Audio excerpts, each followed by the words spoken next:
Hello, everyone, and welcome to another episode of It's Always Sunny in Hollywood. And today, that sunlight is shining directly onto Jamie. Today's episode is all about Jamie because everybody's talking about him.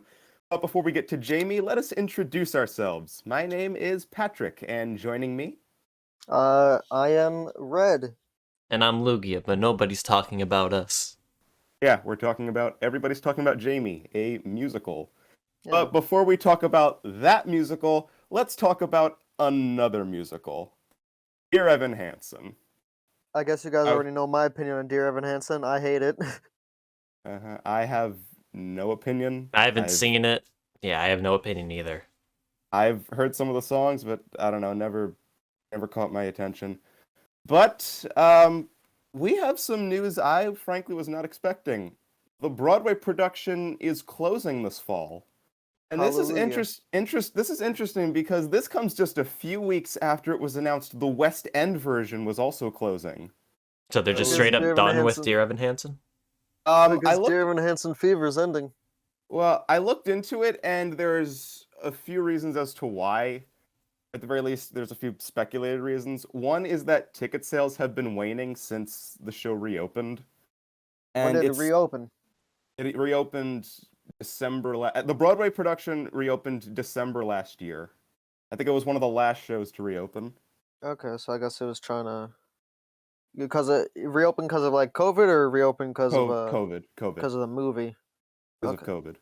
The reason it's speculated ticket sales have been down is because one, given the show's subject matter and how it's not really happy, and considering the climate that we live in, people aren't really don't really want to go out of their house to see a depressing show. Yeah. Also, I feel like the show's reputation has definitely gone down since That's the another movie. reason. It's speculated the movie might have damaged public perception of the show. So it's just kind Uh, of dying. yeah, so I guess so. so it's factors of just the state of the world right now and how it's not really a good show for the times and also the movie. So yeah, Dear Evan Hansen fans, that clock is ticking for you to catch the show again. On I guess some more positive news. That show's ending, but another series is continuing. So I told you guys how Berserk ended not too long ago because of the creator passing away, but it's actually going to be resuming now under the supervision of Koji Mori, who is another mangaka who created a tribute manga to Miura and Berserk. So yeah, I guess they're going to be using the leftover notes and scripts that creator Berserk did not finish himself. And yeah, hopefully the series revival will be good. If it's not, you can always just read what the creator's like initial stuff, and you won't have to worry. I guess speaking of other sequels, Joker 2 has been greenlit. Officially. Yes, the title has come out. It is called Joker 2 Folie à Deux, which because of that title, people think it's called Folie à Deux, and some people because of that are thinking that it's either going to be about Harley Quinn or they listen to Willem Dafoe's pitch and it's going to have two Jokers. That's what I was thinking. What The does Joker imposter, because Willem Dafoe said in an interview he wanted to be the Joker, or at least a Joker double. I think I know the answer to this, but what does Folie à Deux mean? Oh, Trouble for so two. yeah. I had a feeling it was something to do with doubles. Is this gonna take over the Electric Boogaloo meme because it rhymes? Probably not. Joker 2, Folie à Deux. Nah. You Breaking never Bad, know, Folie à actually. Deux. It could. I don't know. It's Yeah. fun to say, Folie à Deux. What's this news? I don't know what this next one I is. assume this Okay, is your yeah, this is contribution. mine. Okay, please So, explain. June 8th, 2022 is a very infamous day for Xenoblade Chronicles fans all over the world. It was the day when Nintendo released the Xenoblade Chronicles 3 Special Edition for purchase on the My Nintendo store. However, nobody was able to get it because the website was going under maintenance. And if you try to get it then, you would just see a PNG of Wario and a maintenance message saying, sorry, we're trying to fix some shit. Come back later, so everyone hates Wario. This is news to me. Yeah. The I haven't real heard of enemy this. isn't Mechonis or the My Nintendo Store. It's just Wario. It's greed.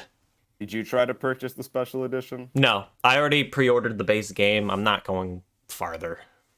All right. So I am not one of those affected, but goddamn, just goddamn. Oh well. And speaking of horrors, Yeah, so M. Night Shyamalan, his next movie got announced. It's called Knock at the Cabin. It's gonna be I shot think on. you mean it's called Knock at the Cabin. Yeah, I forgot to put You the you did spaces. not put any spaces between Knock at the Cabin. Yeah, that's Just because I one just word. copied the headline and they used a hashtag, so I just deleted the So please hashtag. tell us about Knock at the Cabin.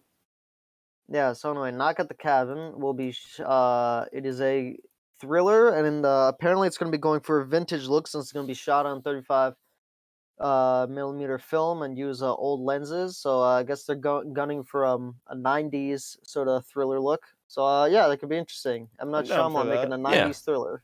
I'm down for stylistic choices. Yeah. Yeah, and M Night's thrillers tend to be the movies that people actually like from him. They're also making a sequel to Ghostbusters Afterlife. That the recent Ghostbusters movie, I guess it wasn't a crazy success, but it was on a low budget and it got a relatively positive reception. So I guess they're making another one. I saw Um, Ghostbusters Afterlife. I thought it was good. yeah. I didn't really like it on principle because I just thought it was weird to make. I feel You like saw people it? forget. No, I didn't see it. I didn't see it because of what I'm You're about to explain. So like you know how the original Ghostbusters is a goofy comedy? Mhm. They advertised Ghostbusters Afterlife like it's a Spielberg movie. Like it's like Goonies or Stranger Things or something. Yeah, I remember the marketing was very I was serious. like that's very odd for Ghostbusters, so I didn't check it out, but I guess people liked it, so And I also know you're not really a fan of Ghostbusters, so why would you check it out? I don't know. There's movies where I didn't like the first entry, but the sequels kind of caught me. Lethal Weapon 2, Gremlins 2. I didn't even like Raiders of the Lost Ark that much, but I like the Indiana Jones 2 and 3. So, sometimes Have sequels you can seen win me. Ghostbusters 2 out of curiosity? I have not seen Ghostbusters 2, but who knows? One day I might check it out and I might like it. It's We'll funny. I see. remember I Ghostbusters 2 was a movie I rented from the library a lot, but I never actually watched. I know I saw the first two. I remember almost nothing about the second film. Yeah. Put it this way, I've seen every Ghostbusters except for the second one. Honestly, you're probably not missing out on much. I I wonder don't how know. I remember the cartoons and the video game had a pretty positive reception, so I might check out those I don't one know. day. I don't know. I'm just talking in terms of the movies. Yeah. Ghostbusters Afterlife Um. was not a bad time. Not a bad Yeah. time. They're also remaking The Last of Us. I don't. They showed off some screenshots. I'm gonna be honest. I think it looks worse than the original. I don't. I never really understood the points of remakes or remasters because if it's just a graphical overhaul and the original game still looks good, what's the point? Are they adding anything to it, or is it just a visual upgrade? It's pretty much just a visual upgrade. They said they're gonna add some systems from two, but I don't know. It doesn't seem like it's gonna be a particularly worthwhile update. And again, I think visually it looks worse, mostly because a lot of times with remasters and remakes, they're just focusing on showing off the new tech and graphic fidelity, and they kind of don't preserve the actual artistic intent of the original. So to me, it just looks like this is some glorified tech demo. I remember when The Last of Us first got released. I remember the ads were everywhere. Like I Yeah, Everyone was remember talking about it. always going on YouTube, and there'd be an ad. The world's been hard on us, hard on him. Skip ad. yeah, it's funny. It's still ingrained in my head after all these years. Yeah, The Last of Us had a it was pretty big when it first came out. Nowadays, its reputation's kind of tamped down, where people are like, "That's a pretty good game," but I don't get why everyone's acting like it's the greatest game of all time. But yeah, Did part two like have a sour impact? Because I know part two was controversial. People did not like part two. yeah, but I think most people are just like, see, here's the thing. Back in like that generation of gaming, people really like hyped up cinematic and realism, and I think nowadays people actually just appreciate games for what they are now. So more gamey stuff is popular again versus Mm. the more cinematic stuff. People are like this is just a movie, but worse. or this is just a movie, but like without what makes a movie good and without what makes a game good. So we're just kind of left with something mediocre. So yeah, people just that style of game just sort of fell out of favor. And personally, I'm glad because I was never. Listen, I love movies, I love games, but I love them for like what's unique to their mediums. But yeah, I guess that's why video game movies don't really work that well because different strengths from different Yeah. mediums. yeah. But Yeah. also, I feel like they aren't good at actually adapting to the strengths of the mediums. I feel like they're trying to preserve something that you can't preserve. Video games are all about interactivity, and a movie is locked in. You can't Yeah, change a movie movies are when all you're about watching it. The control only and thing you like can do is watch or leave. Yeah, or skip scenes, but that's it. You cannot change what yeah. the characters do. Best you can do is interpretive, but unfortunately, I don't think a lot of filmmakers that are into interpretive art are the ones that are going to be adapting video games. That's a more artsy thing. So who knows? Maybe David Lynch will suddenly get an urge to adapt Donkey Kong Country, but I doubt it. Not my Anyway, first choice for a Donkey Kong Country movie, but okay. I don't know. Maybe it'll address the shifting timeline. Who is Donkey Kong? Donkey Kong Jr. Donkey Cranky Kong? Is it all one man? Who is Jumpman? Who is Mario? The world may never know. Who I is don't know. Ben? Yeah, speaking of David Lynch, actually, one of his frequent collaborators and the singer Julie Cruz has passed away. She featured in a bunch of David Lynch's movies. I believe she was a singer in Blue Velvet, so you guys actually might recognize her.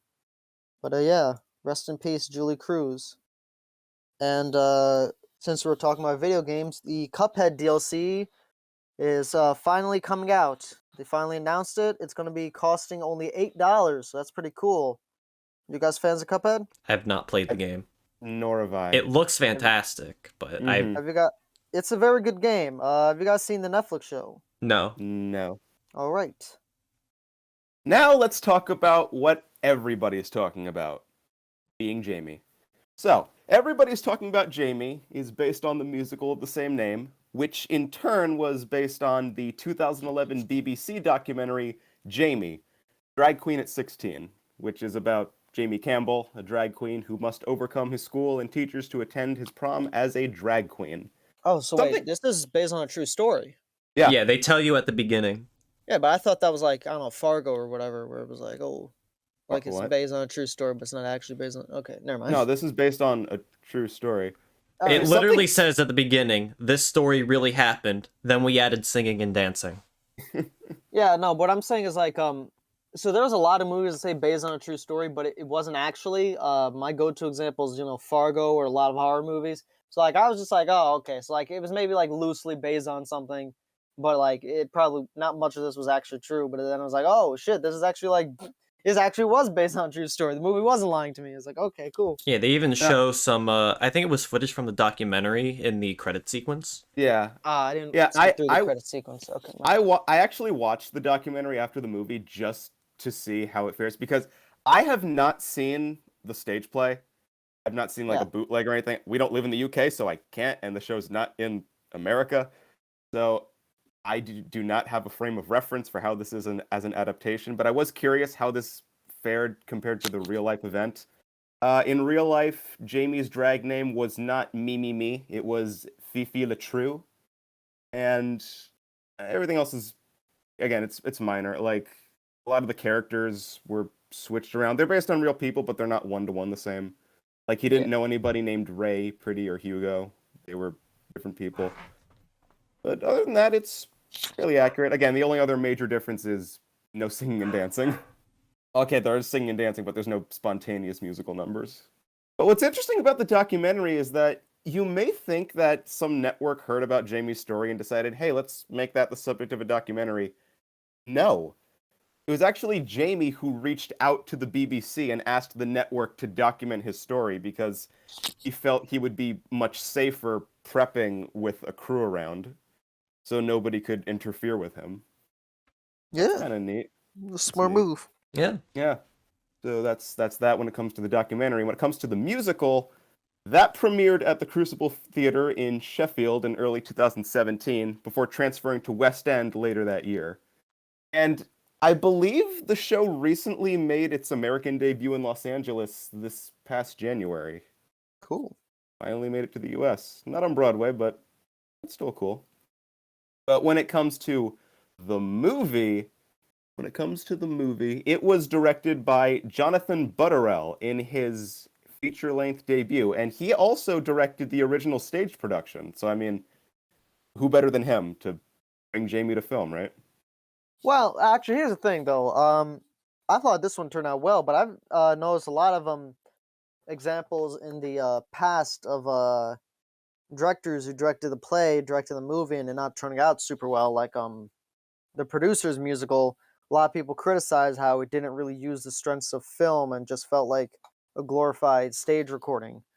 This one, I would argue, though, did feel like a proper movie. So I guess the problem didn't lie with this director. But That no, is an it's interesting been. problem. Are they just too familiar with the source material to not undergo any changes?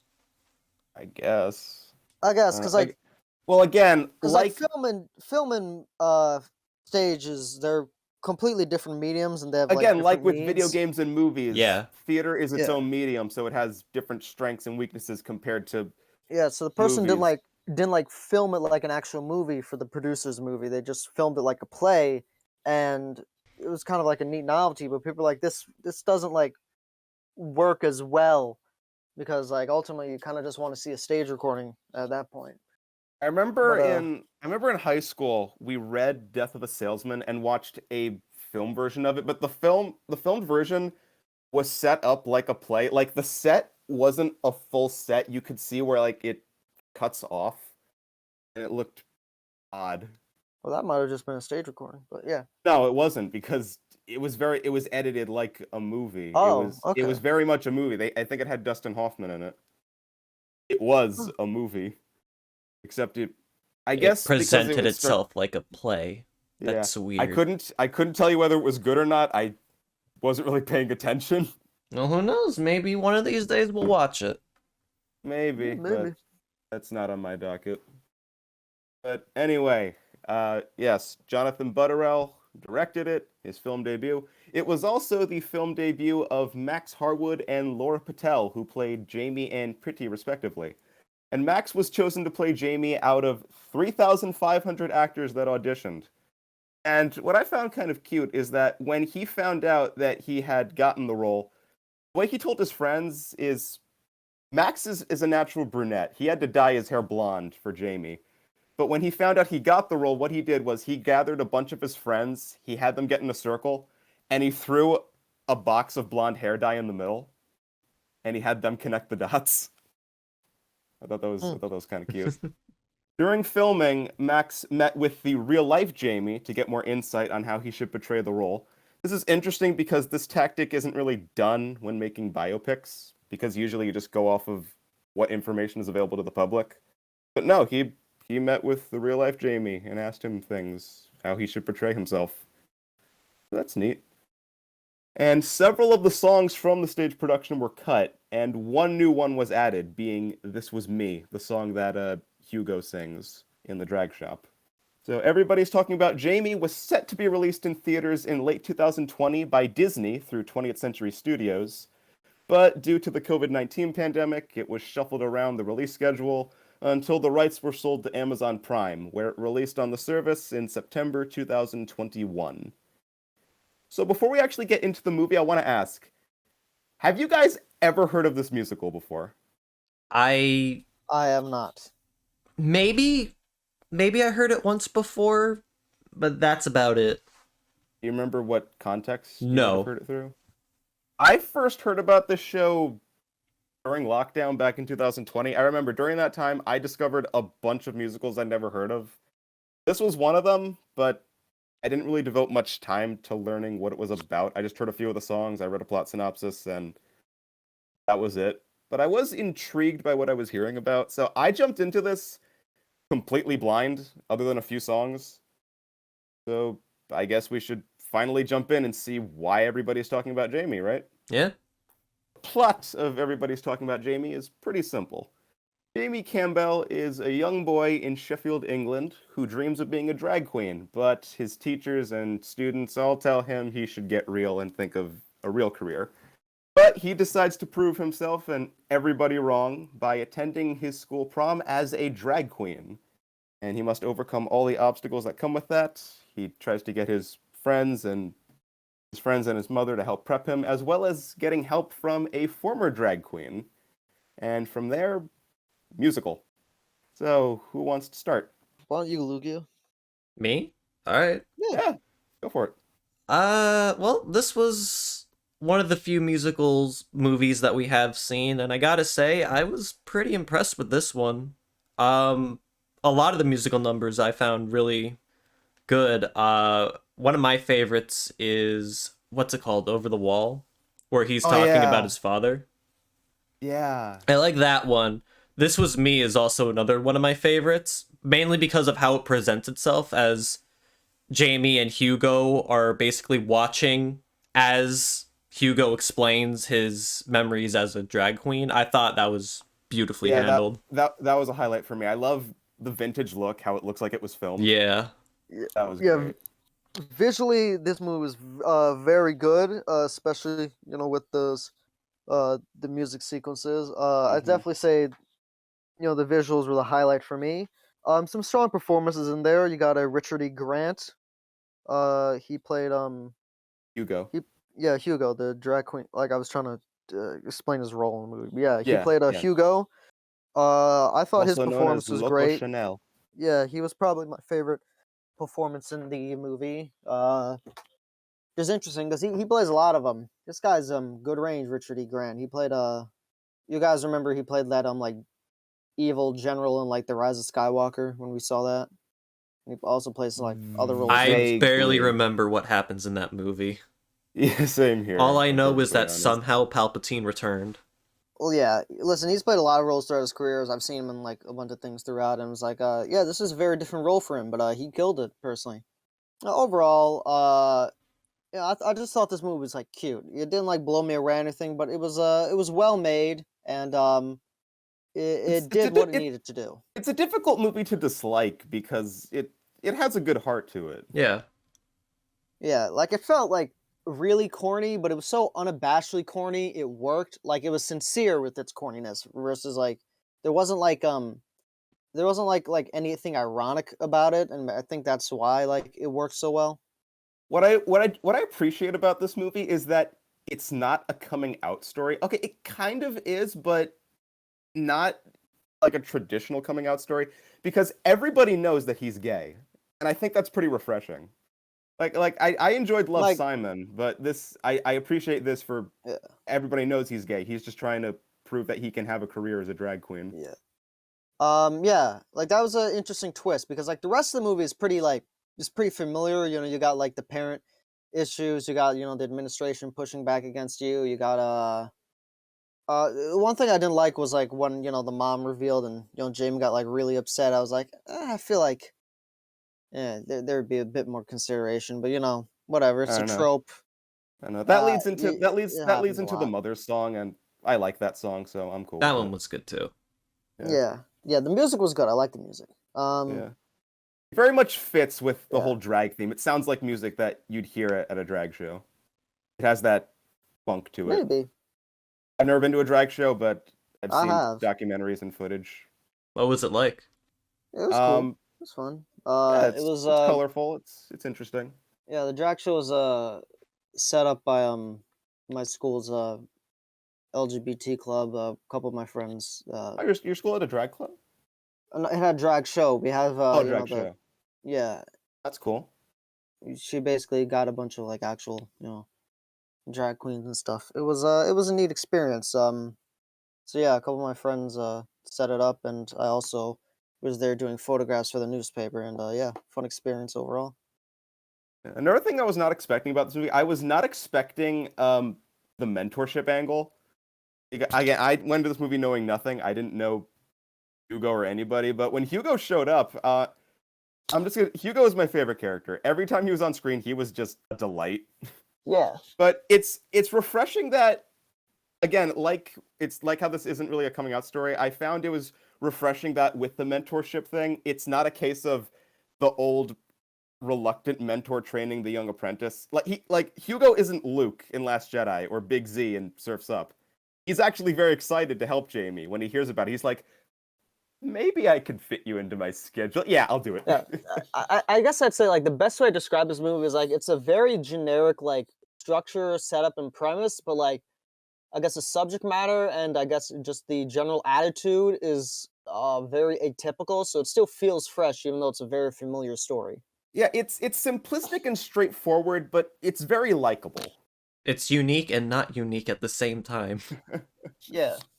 I guess going back to the performances, Jamie I thought was an interesting performance because like I kind of he wear his emotions on his sleeves a lot, and because of that like he could get like a little annoying, but he was also like very earnest, so it was like kind of hard to dislike.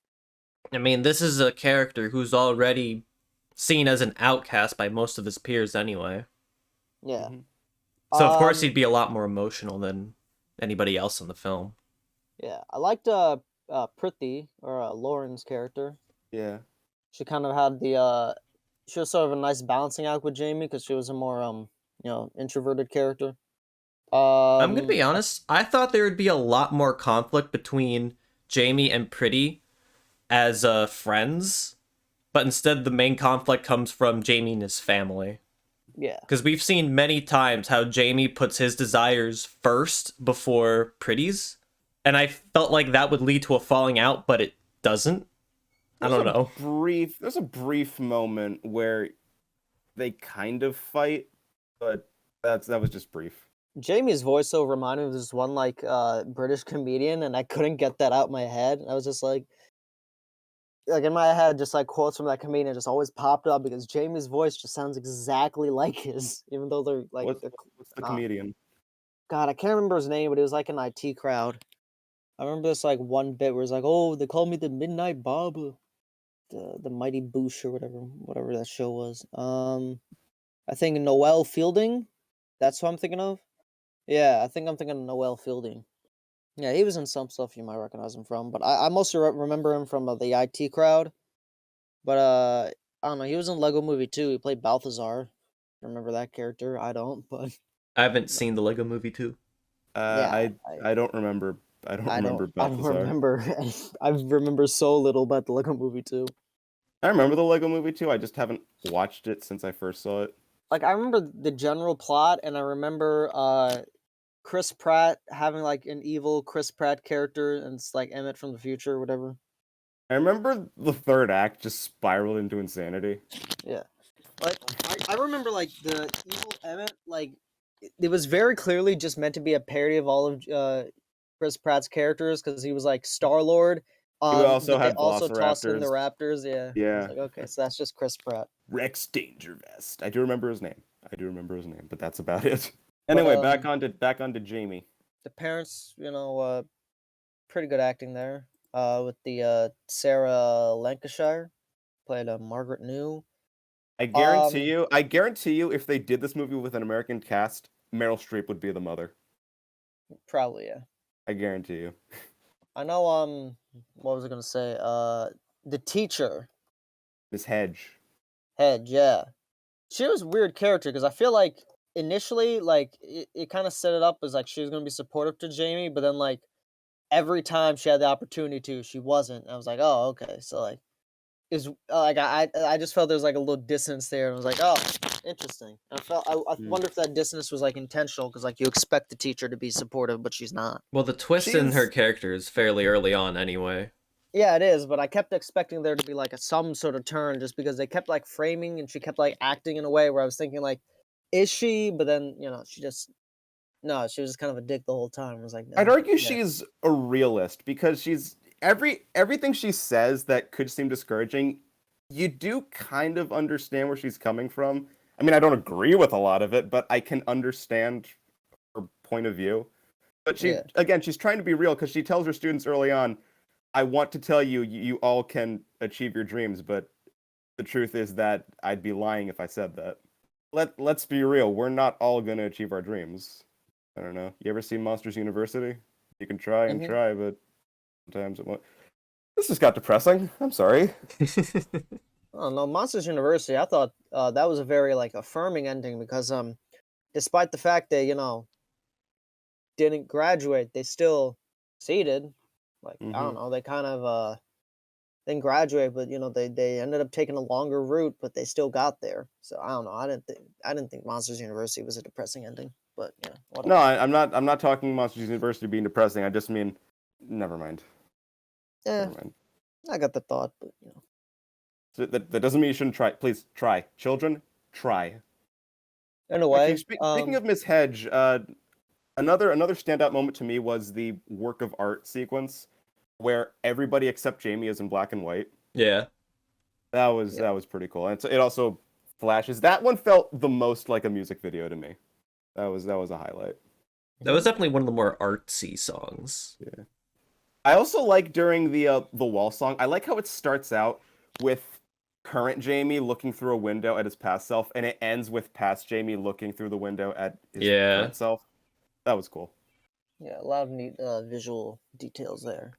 Oh, one thing I forgot to mention. Fun fact: the real life Jamie cameos in the movie. He does. I was not able to find his cameo, but apparently in the credits he's listed as playing someone named Dorhor.